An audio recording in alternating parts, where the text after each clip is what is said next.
आज चहूबाजूनी महाराष्ट्राला सर्व बाजूनी विळखा पडतोय, मराठी माणसाला विळखा पडतोय. हा विळखा तुम्ही ओळखला पाहिजेत. मराठी भाषेला विळखा पडतोय. आमच्या महाराष्ट्रामध्ये मुंबईमध्ये आम्हाला सांगता, इकडच्या आस्थापनांमध्ये आम्ही मराठी बोलना नहीं आता तो क्या हुआ, कानफट इथंच बसणार.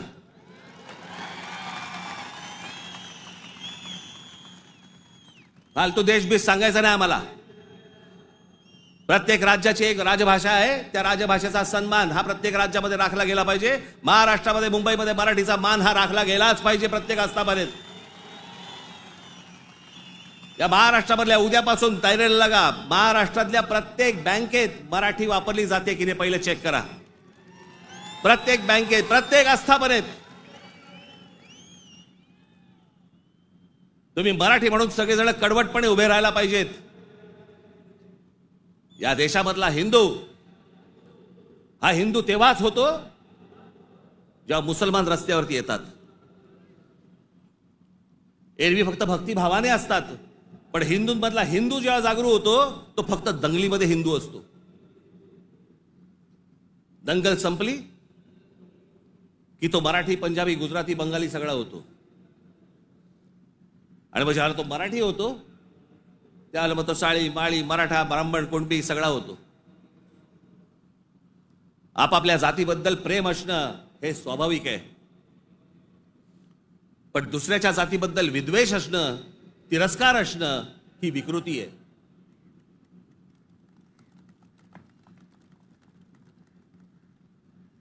आज सगळे राजकीय पक्ष बाकीचे आज केंद्रातले असतील, पूर्वीपासून चालू आहे, काँग्रेस असल्यापासून सुरू आहे. या सर्व प्रश्नांकडे तुमचं गांभीर्याने लक्ष असलं पाहिजे. मी आज फक्त तुम्हाला एक गोष्ट वाचून दाखवणार आहे. 1966 साली शिवसेनेच्या जन्माच्या वेळेला माझ्या आजोबांनी एक पुस्तक लिहिलं होतं. बघा, 1966 सालची गोष्ट बोलते मी तुम्हाला. 1966 माझ्या आजोबांनी एक पुस्तक लिहिलं होतं. मी ते लवकरच मी ते रिप्रिंट करून तुमच्या पुढे आणणार आहे. मी ते त्या पुस्तकाचं नाव होतं ऊठ मराठ्या ऊठ. ते पुस्तक आपण सर्वांनी जरूर वाचलं पाहिजे. त्या पुस्तकातला एक फक्त मायना मी तुम्हाला एक फक्त गोष्ट वाचून दाखवतो, आणि ही गोष्ट मला असं वाटतं सर्वांनी गांभीर्याने घेतली पाहिजे. या गोष्टींवरती विचार केला पाहिजे. पूर्वीची काँग्रेस असो, नाही तर आताची भाजपा असो, नाही तर अजून येणारे दुसरे कुठचाही केंद्रामधला पक्ष असो किंवा राज्यामधला, मराठी माणसांनी या गोष्टींचा विचार करणं गरजेचं आहे. हे आजोबांनी 66 साली लिहिलंय. तीच गोष्ट आज तंतोतंत आपल्याला लागू पडते. ती मी गोष्ट फक्त तुमच्यासमोर वाचून दाखवतो. भाषा म्हणजे काय बोलायचीच नाही, कमाल भाषा. आज महाराष्ट्राचा मराठा आत्मस्वरूपाला पारखा होऊन ना अरत्री ना परत्री, म्हणजे ना इथे ना तिथे, अशा मोहनीय अवस्थेत आहे. त्याचा उज्ज्वल भूतकाळ त्याने चुकूनही आठवू नये.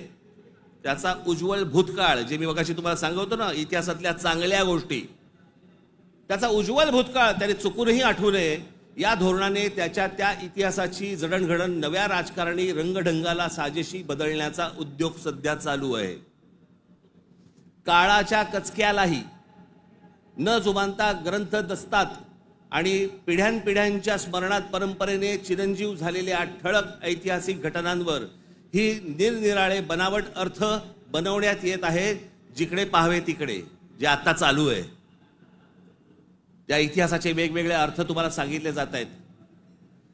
वेगवेगळ्या गोष्टी सांगितल्या जात आहेत जाती जातींमधनं. त्याच्यामध्ये एक त्यांनी एक उतारा दिलाय. गलबला बुद्धी नासते, नाना निश्चय सांगती, ऐकावे कोणाकोणाचे, बोलत आहे बहुचकी, करंटे मिळाले सर्वही, जो तो बुद्धीचं सांगतो. प्रत्येक जण आपापल्या पद्धतीने काहीतरी सांगत असतो.